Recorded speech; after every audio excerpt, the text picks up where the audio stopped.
The sound of Jessica's palm connecting with my face echoed through LAX Terminal 2 like a gunshot. I stood there, suitcase handle still gripped in my trembling fingers, watching hundreds of passengers turn to stare at the spectacle we'd become.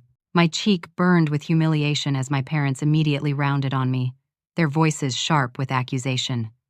"Carrie, apologize to your sister right now," my mother Linda demanded, her eyes blazing with familiar disappointment.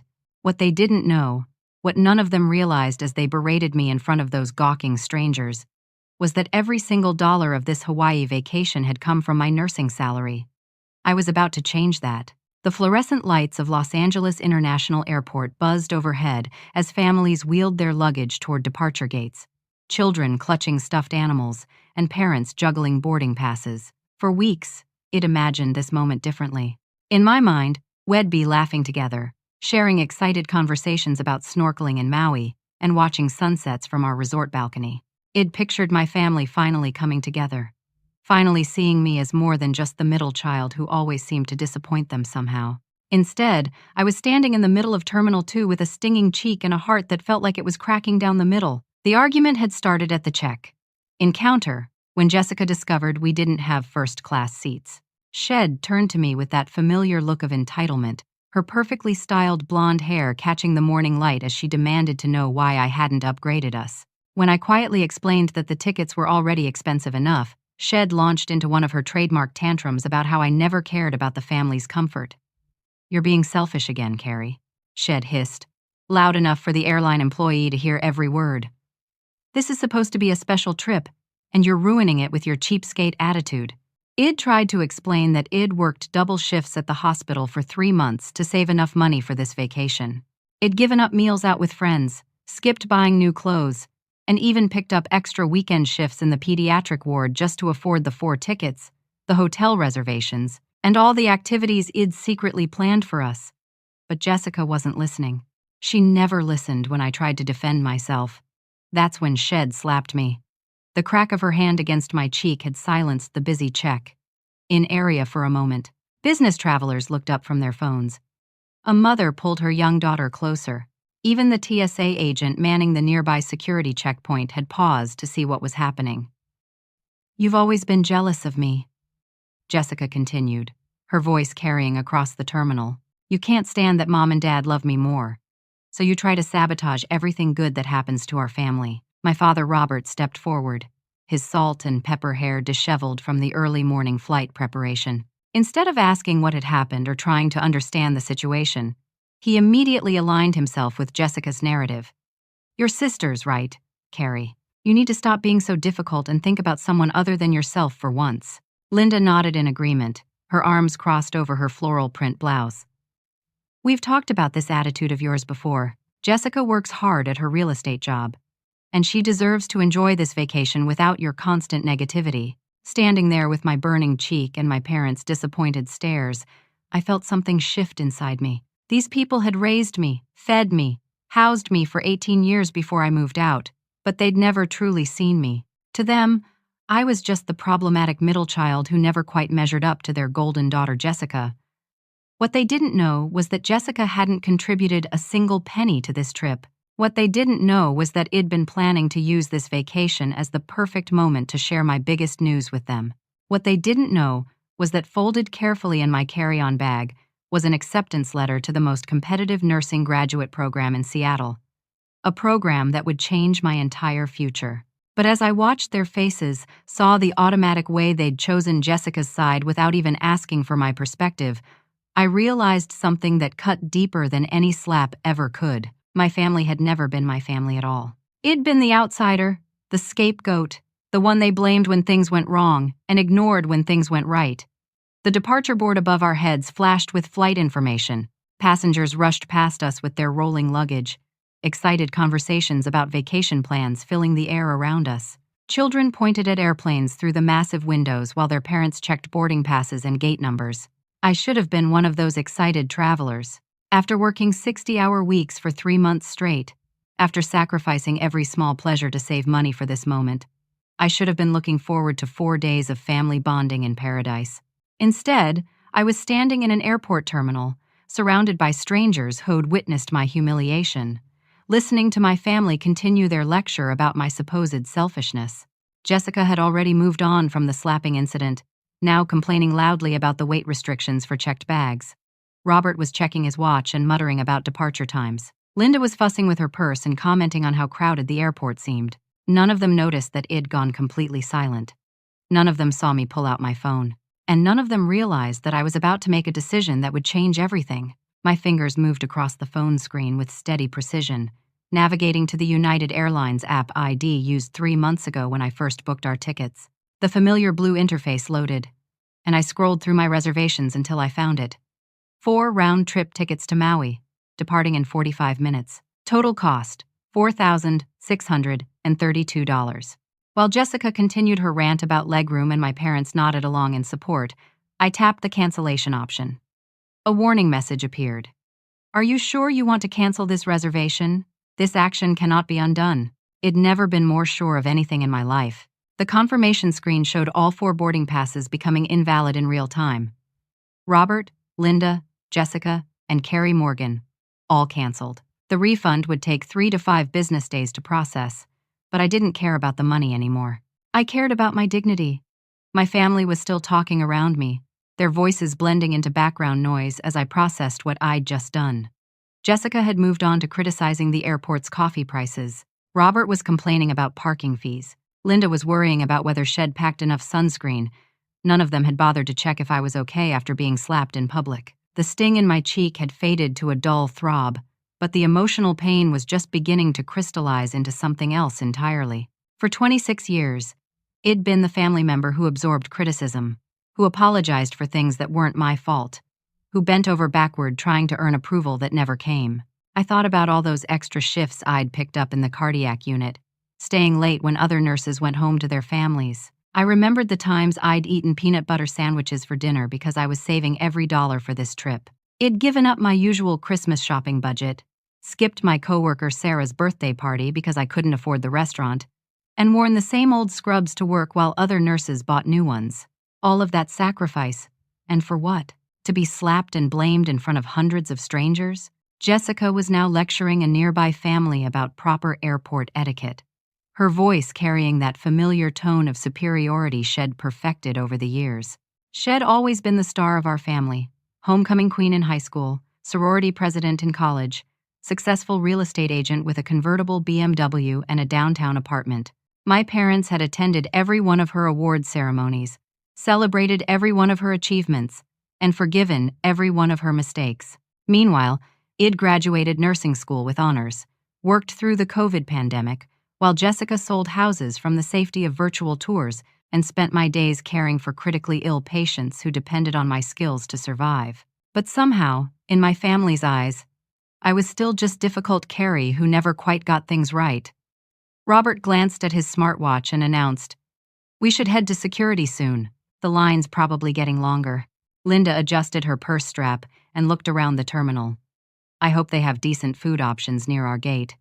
I'm already getting hungry, and it's still early. Neither of them had mentioned the slap. Neither had asked if I was hurt or upset. They'd moved on as if nothing significant had happened, as if their daughter hadn't just been publicly humiliated by her own sister. That's when I realized this pattern had been going on my entire life. When Jessica had broken my science project in 8th grade, I'd been told to be more careful about where I left my things. When Shed borrowed my car in college and returned it with a dented bumper, I'd been lectured about the importance of sharing with family. When Shed spread lies about me dating her ex-boyfriend in high school, my parents had suggested I needed to work harder on being supportive of my sister's relationships. I picked up my suitcase handle and started walking toward the terminal exit. "Where are you going?" Linda called after me, annoyance clear in her voice. "Security is in the other direction." I didn't answer. I just kept walking, my rolling suitcase making a steady rhythm against the polished floor. Other travelers moved around me, some rushing toward their gates, others stopping at gift shops and restaurants. The normal sounds of airport life continued. Flight announcements, children laughing, the distant hum of jet engines. But I felt like I was moving through a different world entirely. With each step away from my family, I felt something I hadn't experienced in years. Peace. Carrie. Robert's voice was sharper now. "Come back here. We need to go through security together." I reached the automatic doors that led out to the departure pickup area. The California morning air hit my face, warm and dry, carrying the scent of car exhaust and jet fuel. Taxi drivers were loading luggage into their vehicles. A shuttle bus pulled up to discharge passengers from long-term parking. My phone buzzed with a text message from Jessica. "Stop being dramatic and come back. You're going to make us miss our flight." I deleted the message without responding. For 3 months, Id imagined this moment so differently. Id pictured us settling into our airplane seats, maybe sharing snacks during the 5-hour flight to Maui. Id planned to tell them about Seattle during our first dinner at the resort, maybe while we watched the sunset from the beachfront restaurant Id researched so carefully. Instead, I was standing outside LAX, watching other families head off to their vacations, while mine was probably just now realizing that something was seriously wrong. My phone buzzed again. This time it was Robert. "Carrie, this isn't funny. Where did you go?" I turned off my phone and looked up at the clear Los Angeles sky. Airplanes were taking off in the distance, carrying passengers to destinations all over the world. For the first time in months, maybe years, I had absolutely no idea what I was going to do next, and it felt absolutely wonderful. 23 minutes later, I was sitting in a small cafe on the airport's upper level, watching the chaos unfold through the floor. 2 ceiling windows that overlooked the departure gates below. My vanilla latte had grown cold as I observed my family's increasingly frantic movements in the distance. From my elevated position, I could see them clearly at Gate 12, where our flight to Maui was scheduled to depart. Jessica was gesticulating wildly at the gate agent, her designer handbag swinging from her arm as she pointed at her phone screen. Robert stood beside her with his arms crossed, that familiar stance he took when things weren't going according to his carefully planned schedule. Linda was pacing in small circles, her head turning left and right as she scanned the boarding area for any sign of me. The gate agent, a professional woman in her 30s with her hair pulled back in a neat bun, was shaking her head and pointing at her computer screen. Even from this distance, I could see the confusion on her face as she typed and retyped information, clearly trying to resolve some kind of system error. That's when I watched Jessica's confident posture crumble. She stepped back from the counter, her hand flying to her mouth as the gate agent delivered what was obviously devastating news. I couldn't hear the conversation, but I could read the body language perfectly. Robert moved closer to the counter, his voice rising loud enough that other passengers in the boarding area turned to look. The gate agent was explaining something, her hands moving in that universal gesture of apologetic helplessness. I'd seen that same expression on nurses' faces when they had to deliver difficult news to family members. Whatever she was telling them, it wasn't what they wanted to hear.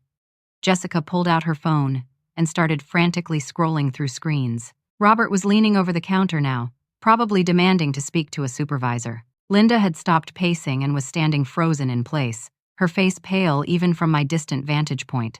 My own phone had been buzzing continuously for the past 10 minutes, but I'd left it face down on the cafe table, ignored. The missed calls and text messages could wait. Right now, I was watching my family experience their first real consequence for treating me like I didn't matter. The barista behind the counter was a college-aged guy with kind eyes, who'd been glancing over at me occasionally, probably wondering why I was sitting alone with an untouched drink, staring out the window like I was watching a movie. "Everything okay over here?" he asked gently, wiping down the table next to mine. "Just watching some people learn an important lesson," I replied, my voice calmer than I'd felt in months. He followed my gaze down to the gate area, where Robert was now on his phone, probably trying to call the airline's customer service line. Jessica was standing with her back to the counter, her arms wrapped around herself in defeat. "Flight get canceled?" the barista asked sympathetically. "Something like that." Down below, the gate agent was handling other passengers now, processing boarding passes for people who actually had valid reservations. My family had moved away from the counter and formed a tight huddle near the windows, their heads bent together in what looked like an emergency family meeting. That's when I saw Jessica hold up her phone, probably showing them something on her screen. All 3 of them looked at the display, and then Linda's hand went to her chest in that dramatic gesture she'd perfected over the years. They'd figured it out. They'd realized that I was the one who had booked the tickets, which meant I was the only one who could cancel them. After 26 years of treating me like an afterthought, they were finally understanding that I had power they'd never acknowledged. Robert was dialing my number again, his face red with what I assumed was a mixture of embarrassment and anger. When the call went to voicemail, he said something to Linda that made her reach for her own phone. I picked up my cold latte and took a sip, watching my mother scroll through her contacts list. She'd probably try calling me next, then maybe text me, then maybe try to enlist other family members to track me down. The departure board near the gate was showing that boarding would begin in 15 minutes. Other passengers were lining up with their carry-on bags, checking their phones for seat assignments, and chatting about their vacation plans. A family with 2 young children was playing a card game while they waited. An elderly couple was sharing a crossword puzzle. Normal families doing normal things, looking forward to their trips together. My family was still huddled in crisis mode, probably trying to figure out how much it would cost to buy new tickets at the last minute, if any were even available on the sold-out flight. Jessica broke away from the group and stalked back to the gate counter, where she began what looked like a much more aggressive conversation with the agent. Even from my distance, I could see her finger pointing and her mouth moving rapidly. The gate agent's expression shifted from helpful to defensive, and she gestured for a supervisor. Linda was crying now, her hands covering her face as Robert rubbed her shoulder. For a moment, I felt a familiar pang of guilt, the automatic response I'd developed over years of being blamed for family problems. But then I remembered the sound of Jessica's palm hitting my cheek. I remembered my parents' immediate assumption that I was in the wrong. I remembered 26 years of being the family scapegoat, absorbing criticism and blame, while Jessica collected praise and privileges. The guilt evaporated as quickly as it had appeared. My phone buzzed again on the table, the screen lighting up with Linda's contact photo. I watched it ring 4 times before going to voicemail, then immediately start ringing again. The supervisor had arrived at the gate counter, a man in his 40s wearing the airline's navy blazer. Jessica was talking to him now, her hands moving animatedly as she explained their situation. I could only imagine the story she was telling, probably something about a family emergency, or a misunderstanding, or technical difficulties that weren't anyone's fault. She would never admit that her sister had canceled their tickets after being publicly humiliated. The supervisor was typing on his computer, probably checking if there were any last-minute seats available on other flights to Hawaii. From his expression and the way he was shaking his head, the news wasn't good. Peak vacation season to Maui meant flights were booked solid for weeks in advance. Even if they could find alternative flights, the cost would be astronomical. I knew because Eid researched all of this extensively when Eid originally planned the trip. That research had been part of my surprise. Id wanted everything to be perfect for our family vacation, had spent hours comparing resorts and activities and flight times. It even booked us a sunset catamaran cruise for our second evening, thinking my parents would enjoy the romance of watching the sun disappear over the Pacific horizon. Now that sunset cruise reservation was just another canceled plan, another small piece of the dream vacation Id sacrificed so much to create. Robert had given up on trying to call me and was now on what looked like a heated phone conversation with someone else, probably the airline's customer service department. Linda was still crying, her perfect vacation outfit now wrinkled from stress, and Jessica was standing at the gate counter with her arms crossed, finally experiencing what it felt like when things didn't go her way. I finished my latte and checked my watch. The flight to Maui would begin boarding in 8 minutes, and my family would not be on it. For the first time in months, I smiled. My phone had been ringing continuously for 47 minutes before I finally decided to answer it. I was still sitting in the airport cafe, now on my second latte, watching ground crew preparing our original airplane for departure below. The missed call count on my screen showed 36 attempts from various family members. When Robert's name appeared for the 37th time, I swiped to accept the call. "Carrie, thank God." His voice was strained, almost breathless. "Where are you? We need to talk immediately." "I'm exactly where you left me," I said calmly. "At the airport. Listen, there's been some kind of mistake with the tickets. The airline is saying they were canceled, but that's impossible because none of us canceled anything. They're asking us about the purchaser authorizing the cancellation, which doesn't make any sense because Mom booked these months ago." I took a slow sip of my coffee, letting the silence stretch between us. Through the window, I could see Jessica pacing near the gate, her phone pressed to her ear. She was probably trying to call me on her line while Robert was talking to me on his. "Actually, Dad, Mom didn't book the tickets." "What do you mean?" "Of course she did. She's the one who suggested this whole trip in the first place." "Mom suggested the trip." I agreed. But I'm the one who researched the flights, compared prices, and paid for everything. I'm the one who worked 60-hour weeks for 3 months to save $4,600 so our family could have this vacation together. The silence on Robert's end was profound. I could hear airport announcements in the background on his side of the call, passengers being called to board other flights. "That's not possible," he said finally. "You would have told us if you were paying for everything." "Would I? When exactly would I have told you, Dad? During one of those family dinners where Jessica talks about her real estate sales for 2 hours while you and Mom hang on every word. Or maybe during our weekly phone calls where you spend most of the time giving me advice about how I should be more supportive of Jessica's career." "Carrie, you're being dramatic. We need to focus on fixing this ticket situation right now." I laughed, a sound that surprised even me with its bitter edge. "There is no ticket situation to fix, Dad. I canceled the reservations 30 minutes ago because I'm done being treated like I don't matter by my own family." Through the window, I watched Jessica stop pacing and stare at her phone screen. Shed obviously just received some kind of update because she was now running back toward Robert and Linda with her face flushed red. "You canceled our tickets." Robert's voice had shifted from strained to incredulous. "Why would you do something so vindictive?" "Vindictive." I stood up from my cafe table, the movement sharp enough to rattle my coffee cup against its saucer. "Dad, your daughter slapped me in the face in front of hundreds of people, and you immediately took her side without asking a single question about what happened. Vindictive would have been letting you board the plane and then calling the airline to report credit card fraud." "You're not making any sense, Carrie." Jessica told us what happened. "You were being difficult about the seating arrangements and she got frustrated. That doesn't justify ruining everyone's vacation." The casual dismissal of what had happened, the way he reduced Jessica's public assault to getting frustrated, crystallized something inside me that had been building for years. "Dad, I need to tell you something else, and I want you to listen carefully because this is the last time I'm going to explain anything to any of you." I could see Jessica gesturing wildly at Linda down at the gate, probably sharing whatever information Shed just received. Linda's face had gone white, and she was gripping Robert's arm with one hand while pressing her other hand to her chest. "This vacation wasn't just about family time," I continued. "I had an announcement I was planning to make during our dinner tomorrow night. Something I've been waiting months to share with you." "What announcement?" I pulled the folded letter from my carry-on bag, the acceptance packet. I'd read so many times I had every word memorized. I was accepted to the University of Washington's Advanced Practice Nursing Program. It's the most competitive graduate program in the Pacific Northwest, and they only accept 12 students per year out of over 300 applications. Robert's silence was different now, less angry and more confused. "I'm moving to Seattle in 6 weeks to start the program. This trip was supposed to be my way of celebrating with my family and telling you that I'm finally pursuing my dream of becoming a nurse practitioner." "Seattle," he repeated weakly.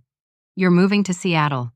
I was hoping my family would be proud of me. I thought maybe this vacation would be the perfect time to share my good news and have you understand how hard I've worked to get here. But instead, Jessica slapped me for not buying first-class seats with money she didn't even know it earned. Through the window, I could see all 3 of them standing together now, looking up at the departure board that was showing our canceled flight in red letters. The other passengers for the Maui flight were boarding normally, streaming past my stranded family with their boarding passes and carry-on luggage. "Carrie, we didn't know," Robert said, his voice smaller now. "If you had told us you were paying for everything, if you had mentioned this nursing program, we would have handled things differently." "Would you, though? Because I've been a nurse for 4 years, Dad, and you've never once asked me about my work or my goals or what I want to do with my life. You and Mom spend every family gathering talking about Jessica's latest real estate sale or her new car or her apartment renovation, but when was the last time either of you asked me about my patients or my career plans?" I could hear voices in the background of his call, probably Linda and Jessica asking questions he couldn't answer. "And here's the really sad part," I continued. "I had already saved enough money for this trip 2 months ago, but I kept working extra shifts anyway, because I wanted to pay for all the little extras that would make this vacation special for everyone. I booked us a sunset dinner cruise. I arranged for spa treatments for Mom and Jessica.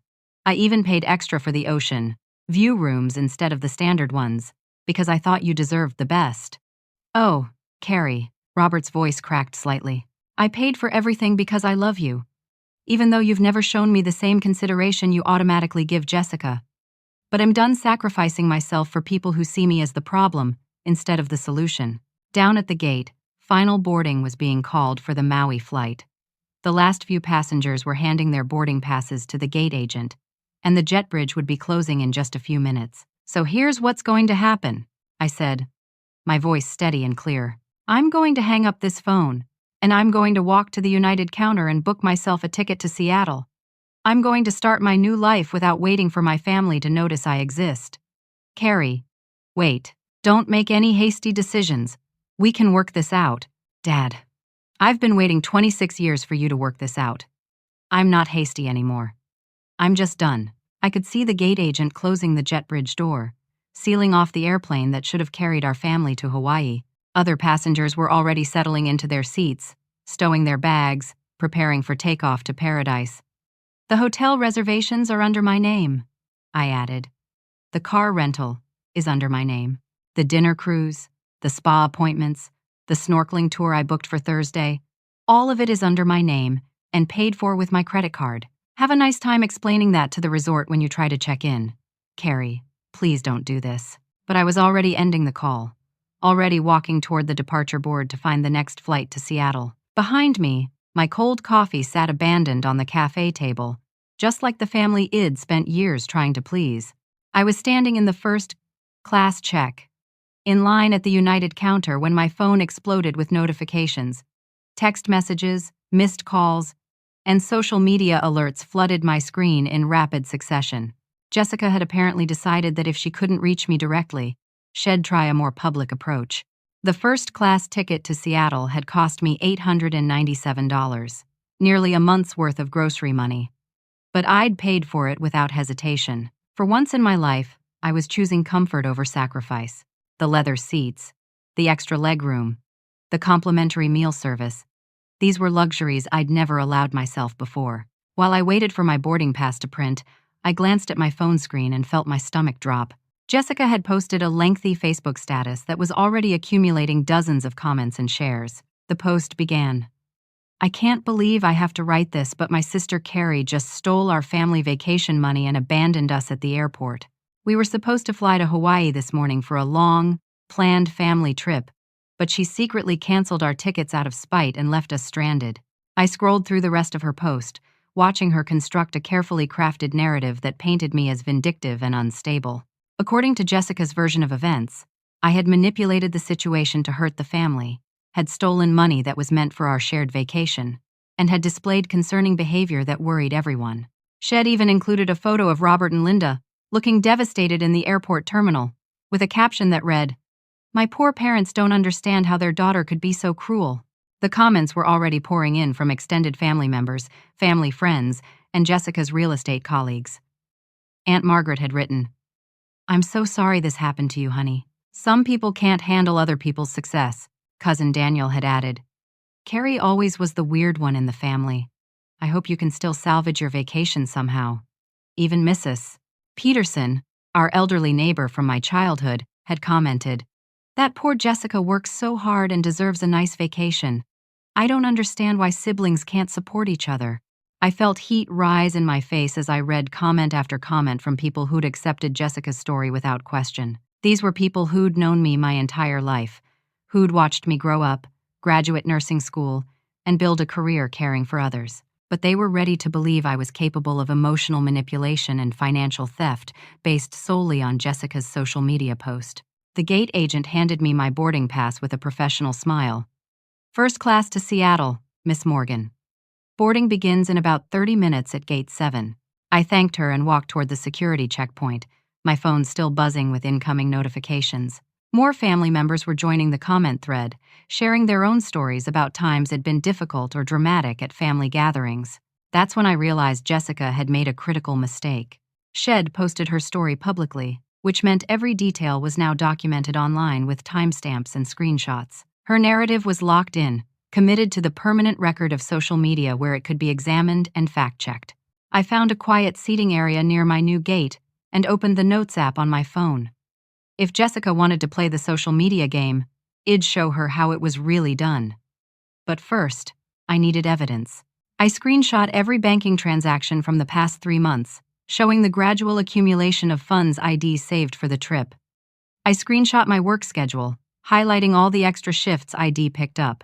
I captured images of my airline confirmation emails, hotel reservations, and activity bookings, all clearly showing my name as the purchaser and my credit card as the payment method. Then I pulled out the University of Washington acceptance letter and took a clear photo of it, making sure the letterhead and official seal were visible. While I gathered my evidence, my phone kept buzzing with new comments on Jessica's post.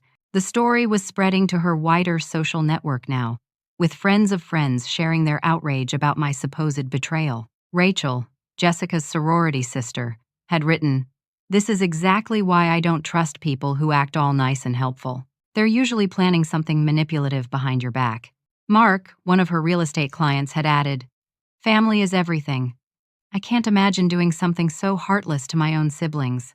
Reading these comments from strangers who were judging me based on Jessica's lies, I felt something shift inside me that I'd never experienced before. Instead of the familiar shame and self-doubt that usually accompanied family conflict, I felt clarity. I opened Facebook and began typing my own post.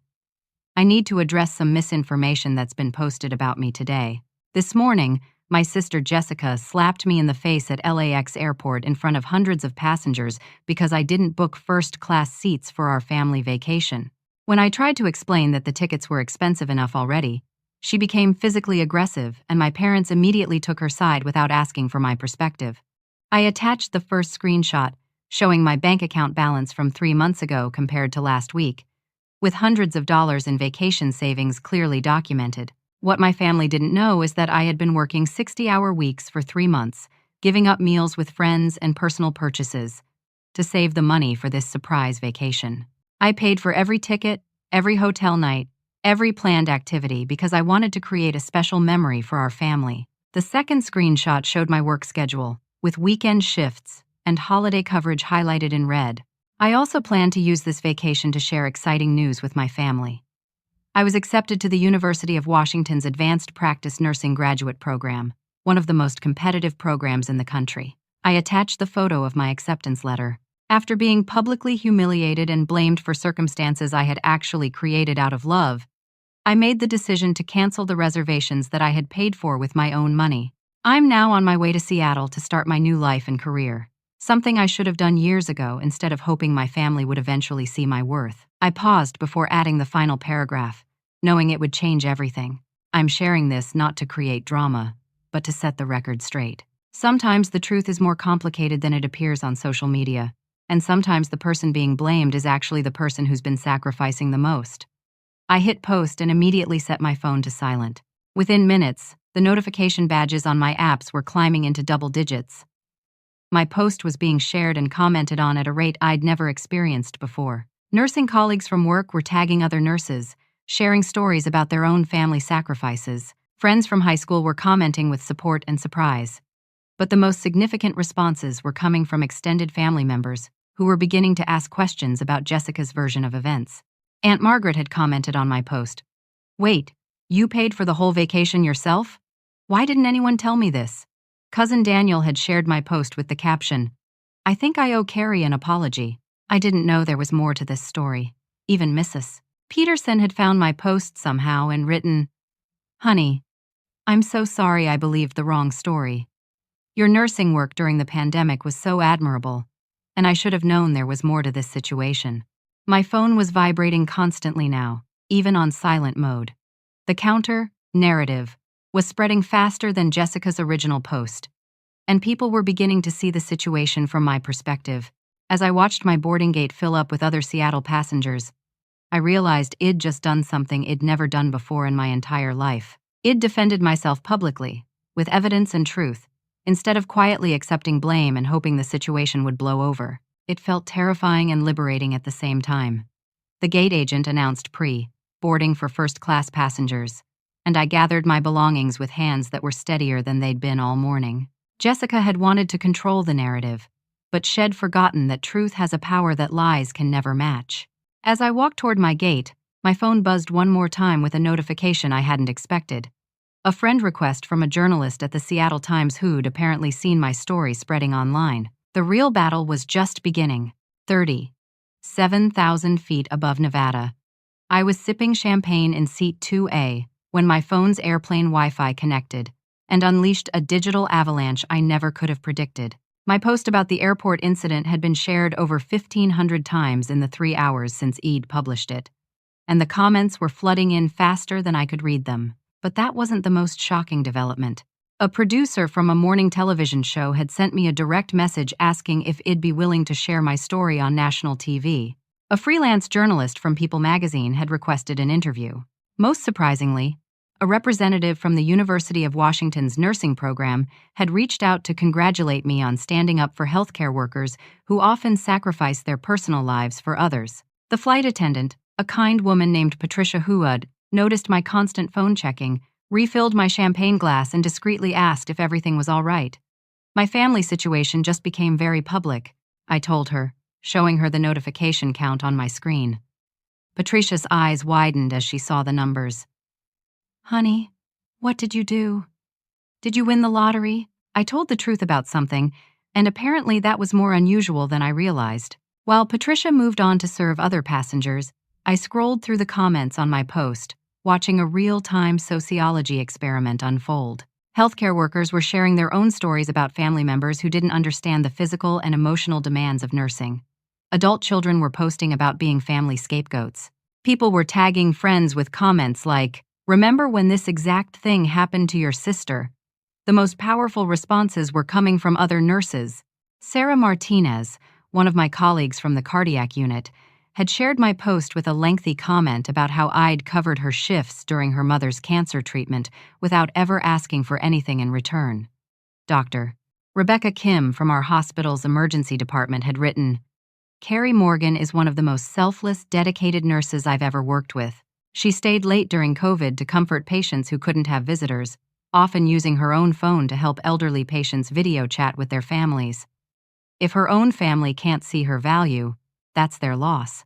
But the responses that brought tears to my eyes were from patients and their families who somehow found my post. Mrs. Chen, whose husband Id cared for during his final days in our cardiac unit, had written, "This nurse held my hand and cried with me when my husband passed away. She stayed 3 hours past her shift end to make sure I wasn't alone. Her family should be ashamed." I was so absorbed in reading these responses that I almost missed the notification that changed everything. Jessica had posted a response. Her new post was significantly more defensive than her original story. She'd obviously seen the evidence I'd shared and was now trying to salvage her narrative. "I want to clarify some misunderstandings about today's situation," she'd written. "Yes, Carrie did help with funding the vacation, and we're grateful for her contribution. However, that doesn't excuse her emotional manipulation and dramatic behavior at the airport. Family disagreements happen, but abandoning your loved ones and airing private business online is not the mature way to handle conflict." Shed doubled down on portraying me as unstable and attention-seeking, but her post was getting a very different reception than her first one. The comments were much more skeptical this time. Aunt Margaret had written, "Jessica, honey, I think you need to look at this situation differently. Your sister worked extra shifts to pay for a vacation she was giving to the family as a gift. Maybe the mature thing would be apologizing instead of calling her manipulative." Even some of Jessica's own friends were questioning her approach. Someone named Tyler had commented, "Jess, I've seen the nursing stories people are sharing about your sister. Maybe there's more to this than you're telling us." But the comment that made me laugh out loud came from my high school friend Emma, who'd apparently had enough of Jessica's narrative. "Girl, you slapped your sister in public because she didn't buy you first class seats with her own money, and somehow she's the manipulative one? The math isn't mathing." That comment had been liked over 200 times and had spawned a subthread where people were dissecting Jessica's logic with surgical precision. The flight attendant returned with a small plate of first-class snacks and noticed my amused expression. "Good news on the phone?" Patricia asked. "My sister just learned that social media is a two-way street," I replied. What happened next was something I never could have anticipated. My story began attracting attention beyond personal social networks. A popular Instagram account, called @NursesWithAttitude, had shared my post with their 300,000 followers, adding commentary about how society undervalues healthcare workers even within their own families. The hashtag NurseWorth was starting to trend on Twitter, with healthcare professionals sharing their own stories about family members who didn't understand or appreciate their career choices. But the development that truly shocked me was an email from the Seattle Times journalist who'd sent me a friend request earlier. She'd written a full article about my story, framing it within a larger discussion about birth order dynamics and family scapegoating. The article had already been picked up by several other news outlets, and she wanted my permission to use quotes from my social media posts. I was reading her email when my phone rang with a call from an unknown Seattle number. "Miss Morgan? This is Janet Williams from Kiro 7 News in Seattle. We'd love to have you on our evening show tomorrow to discuss your story and the response it's getting online. We're putting together a segment about healthcare workers who feel undervalued by their families, and your situation has resonated with a lot of our viewers." I found myself agreeing to the interview before I'd fully processed what was happening. Janet explained that they'd send a car to pick me up from the airport and could film the segment at their studio or at a location of my choosing. "Actually," I said, looking out the airplane window at the landscape far below, "I know exactly where I'd like to do the interview." After I hung up, I realized that in the span of 6 hours, I'd gone from being the family scapegoat to being someone whose story mattered to thousands of strangers. My phone was buzzing constantly with interview requests, supportive messages, and shared stories from other people who'd experienced similar family dynamics. Jessica's attempt to publicly shame me had backfired spectacularly, but more importantly, it had connected me with a community of people who understood what it felt like to be undervalued by the people who were supposed to love you most. The captain's voice came over the intercom, announcing our initial descent into Seattle. As the airplane began its approach to my new life, I scrolled through one final batch of comments and found one that made my heart skip a beat. It was from an account I didn't recognize, but the comment read, "Carrie, this is your grandmother, Martha. I saw your story on the Facebook, and I'm so proud of you for standing up for yourself. I'm taking the bus to Seattle tomorrow. We need to talk." I stared at the screen, reading the message 3 times before it sank in. Grandmother Martha, who was 80, 6 years old, and hadn't left Phoenix in 5 years due to her health issues, was apparently coming to see me. The plane touched down in Seattle as I tried to process this final twist in a day that had already redefined everything I thought I knew about my family, myself, and the power of telling your own story. As we taxied toward the gate, I realized that Jessica's social media attack had accomplished something she never intended. It had set me free. Grandmother Martha arrived at my temporary Seattle apartment on a Greyhound Bus 40. 3 hours after her Facebook comment, carrying a worn leather suitcase and a manila envelope thick with documents that would change everything I thought I knew about my family. I'd been staying in a furnished studio near the University of Washington campus, a place I'd found on Craigslist that cost more per week than I usually spent on groceries. But it was clean, safe, and most importantly, it was mine. No family dynamics to navigate, no walking on eggshells, no wondering if I'd said or done something wrong. When Martha knocked on my door that Tuesday morning, I almost didn't recognize her. My grandmother had always been a formidable woman, but she looked smaller somehow, more fragile than I remembered from our last family gathering 2 years ago. Her silver hair was pulled back in the same practical bun she'd worn my entire life, but her blue eyes held a sharpness that reminded me exactly where I'd inherited my stubborn streak. "Grandmother Martha," I said, opening the door wide to let her in. "I can't believe you actually came all the way here." "Call me Grammy, like you did when you were little," she said, setting her suitcase down and pulling me into a hug that smelled like lavender soap and mint tea. "And I can't believe it took me this long to get here." She looked around my small apartment, taking in the single bed, the tiny kitchenette, and the textbooks I'd already purchased for my graduate program stacked on the only table. "This is nice, honey. Small, but nice. You always did prefer cozy spaces to grand gestures." I made us tea while she settled into the apartment's one comfortable chair, and I told her about the television interview I'd done the day before, the ongoing social media attention, and the strange experience of having thousands of strangers understand my family situation better than my actual family ever had. "I saw the interview," Grammy said, pulling out her phone with surprising technological competence. "My neighbor's granddaughter helped me figure out how to watch it online. You did good, Carrie. You told the truth with dignity, and that matters." The interview had gone better than I'd expected. The journalist had been sympathetic but professional, asking thoughtful questions about family scapegoating and the unique pressures faced by healthcare workers. I'd chosen to film it at Pike Place Market, with the busy backdrop of Seattle life representing the new chapter I was beginning. But I didn't come here just to congratulate you, Grammy continued, her expression growing serious. I came because your story made me realize I've been part of the problem, and it's time to fix some things. She reached for the manila envelope and spread its contents across my small table. Legal documents, bank statements, handwritten letters, and what appeared to be multiple versions of a will. Your parents have been managing my finances and legal affairs for the past 3 years, she began, pointing to a power of attorney document. They convinced me that Jessica needed financial support more than anyone else in the family because she was struggling to establish her real estate business. I looked at the bank statements, seeing regular transfers of substantial amounts to accounts belonging to Jessica, Robert, and Linda. Grammy, how much money are we talking about? About $450,000 over the past 3 years, she said quietly. Money that was supposed to be divided equally among all my grandchildren when I pass away. I set down my teacup with shaking hands. $450,000. Your grandfather left us very comfortable when he died, and I've been careful with investments over the years. The plan was always to leave equal inheritances to you, Jessica, and your cousin David. But your parents convinced me that Jessica's business expenses and your stable nursing salary meant she needed help more than you did. I thought about all those extra shifts I'd worked to save for the Hawaii vacation, all the meals I'd skipped, all the times I'd chosen the generic brand groceries to save $5. They told you I didn't need help because I had a steady job. They said you were set for life with your nursing career and that Jessica was struggling to find her footing in real estate. They made it sound like giving her money early was just leveling the playing field. Grammy pulled out another document. This one more recent.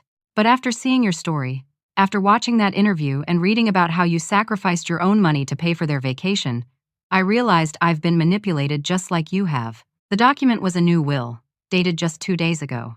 I hired my own lawyer yesterday in Phoenix, someone your parents don't know, and I've changed everything. Jessica's early inheritance means she's already received her share. The rest of my estate will be divided between you and David, with an additional educational fund specifically for your graduate school expenses. I stared at the legal document, seeing my name highlighted in yellow throughout the text. Grammy, I don't know what to say. This is incredibly generous, but you don't have to do this because of what happened at the airport. Honey, this isn't about the airport. This is about 30 years of watching your parents treat you like an afterthought while praising Jessica for doing the bare minimum. Do you know what your father told me last Christmas? I shook my head. He said Jessica was the successful one who would take care of the family legacy, while you were just content with your little nursing job. He said it right in front of you, and you just smiled and changed the subject. I remembered that conversation, remembered the familiar sting of being dismissed, remembered making excuses for my father's comments instead of defending myself. But the money isn't even the most important part, Grammy continued, pulling out a stack of handwritten letters. These are letters you wrote me when you were in nursing school, and letters you sent during the pandemic. You always asked about my health, my friends at the senior center, whether I needed anything. You never once asked about your inheritance or hinted that I should help you financially. She showed me my own handwriting, letters I'd forgotten I'd written, filled with stories about my patients and questions about her life. Jessica calls me every few months, but the conversations are always about her needs. Money for a business conference, help with a car payment, funds for apartment improvements. She's never asked about my day or my health unless she wanted something. My phone buzzed with a text message, probably another interview request. The story had continued to spread throughout the week, and I'd received calls from podcasts, magazines, and even a literary agent who thought my experience might make an interesting book. Your parents have been calling me non-stop since yesterday, Grammy said. They're furious that I came here, and they're demanding to know what we've discussed. Linda actually accused me of rewarding bad behavior by supporting you. What did you tell them? Grammy's smile was mischievous, reminding me of the woman who used to sneak me extra cookies when my parents weren't looking. I told them that I'm 6 years old. I've lived through a depression and 2 wars, and I'm perfectly capable of deciding who deserves my support without their input. I laughed, the first genuine laugh I'd had in days. There's one more thing, Grammy said, pulling out a final document. I'm moving to Seattle. What? I've already put in my notice at the retirement community in Phoenix. There's a lovely senior living facility about 10 minutes from the university campus, and they have an opening next month. I figure if I'm going to have a granddaughter studying advanced nursing, I should be close enough to benefit from her expertise. I stared at her, overwhelmed by the sudden shift in my entire family structure. Grammy, are you sure? That's a huge change, and you've been in Phoenix for so long. Honey, I'm 86. How much time do you think I have left to make big changes? Besides, I've spent 3 years watching your parents manage my life from a distance. I'd rather spend my remaining time with the granddaughter who actually cares about me as a person. My phone rang with another call from an unknown number, probably another media request. But for the first time since this whole situation began, I didn't feel the need to answer it immediately. I was sitting in my small Seattle apartment with my grandmother, planning a future I never could have imagined a week ago, understanding finally what it felt like to be valued by someone who mattered. Grammy reached across the table and took my hand in hers, her skin soft and warm despite the cool Seattle morning. Your story didn't just go viral, Carrie. It revealed the truth about our family, and sometimes the truth is exactly what everyone needed to hear. Outside my apartment window, the Seattle skyline stretched toward Elliott Bay, and I realized I was finally home. 6 months later, I was standing in the University of Washington's Kane Hall, wearing a navy blue cap and gown, watching Grammy navigate the auditorium steps with the help of her new walking cane. Shed insisted on sitting in the front row for my graduate program orientation ceremony, despite the early morning timing and the typical Seattle drizzle that had started before dawn.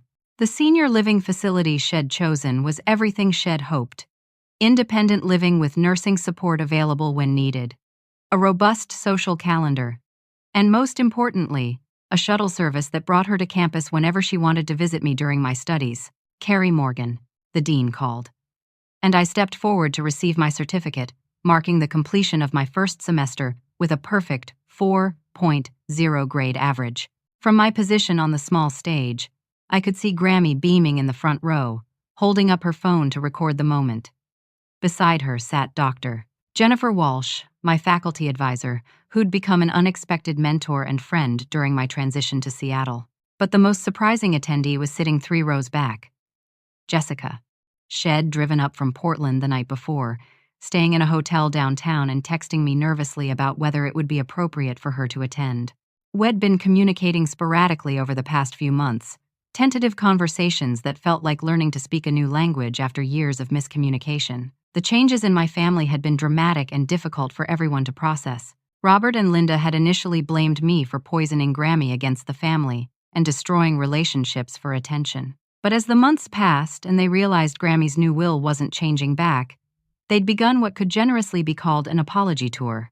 Linda had driven to Seattle in November, appearing at my apartment unannounced with a store, bought apple pie and a lengthy explanation about how Shed never realized I felt overlooked in the family. The conversation had been awkward but necessary, the first time my mother had ever directly addressed our relationship dynamics. Robert had been slower to acknowledge his role in the family patterns, but Head eventually sent a handwritten letter that admitted He'd been unfair in his treatment of me and Jessica differently. The letter had arrived the same week I'd made Dean's List for my first semester, and I'd wondered if the timing was coincidental. Jessica's transformation had been the most complex and surprising. The social media backlash Shed experienced after my story went viral had forced her to examine her own behavior in ways Shed apparently never considered. Shed started therapy, something she mentioned casually during one of our phone calls as if it were as routine as going to the dentist. I never realized how much of my identity was built around being the favorite, Shed told me during a particularly honest conversation in February. When that got taken away, I had to figure out who I actually was underneath all the praise and special treatment. After the ceremony, Grammy, Jessica, and I went to lunch at a quiet restaurant near the waterfront, where my grandmother regaled us with stories about her new book club and her water aerobics instructor, who was apparently quite the character. Jessica had been unusually quiet during the meal, picking at her salmon salad and glancing between Grammy and me with an expression I couldn't quite read. "I have something I want to say," she finally announced as we were finishing our dessert. "Carrie, I owe you an apology that goes way beyond what happened at the airport." She pulled out her phone and showed us a note Shed written, apparently planning her words carefully. "I've been in therapy for 4 months now, And I've realized that I spent our entire childhood taking credit for things you did, accepting praise that should have been shared, and letting you absorb blame that wasn't yours. I was so used to being treated as special that I thought I deserved it, without considering what that meant for you. I set down my coffee cup, surprised by the directness of her acknowledgement. The airport incident was just the most obvious example of a pattern I'd been following for years. When I slapped you, I was angry that you weren't playing your usual role of making everything easy for me. I expected you to absorb my frustration and fix the situation, just like you always had. Grammy reached across the table and patted Jessica's hand. It takes courage to recognize those patterns, honey. I also want to apologize for the social media post, Jessica continued. I was so panicked about losing control of the situation that I tried to make you look bad instead of taking responsibility for my own behavior. That was cruel and unfair, and I'm grateful that people saw through my lies. The restaurant around us was busy with the typical Seattle lunch crowd: university students, tech workers, tourists from the nearby market. Normal people having normal conversations, unaware that our small table held a family finally learning to tell the truth after decades of dysfunction. I appreciate the apology, I said carefully. I'm glad you're working on these things in therapy. There's something else, Jessica added. I want to pay you back for the Hawaii trip. She pulled out an envelope from her purse. This is a check for the full amount you spent, $4,632. I know it doesn't fix what happened, but I want you to use it for something that makes you happy. I stared at the check, remembering all those extra shifts it worked, all the sacrifices it made to save that money. Jessica, you don't have to do this. Yes, I do. I can't undo the slap or the humiliation, or the years of taking advantage of your generosity, but I can at least acknowledge the financial cost of my behavior. Grammy smiled approvingly. That's exactly the right thing to do, Jessica. We walked along the waterfront after lunch, Grammy moving slowly but steadily between Jessica and me. The Space Needle was visible in the distance, and ferries were crossing Elliott Bay carrying their cargo of commuters and tourists. I have an announcement of my own, Grammy said as we paused to rest on a bench overlooking the water. I've decided to change my will one more time. Both Jessica and I looked at her with alarm.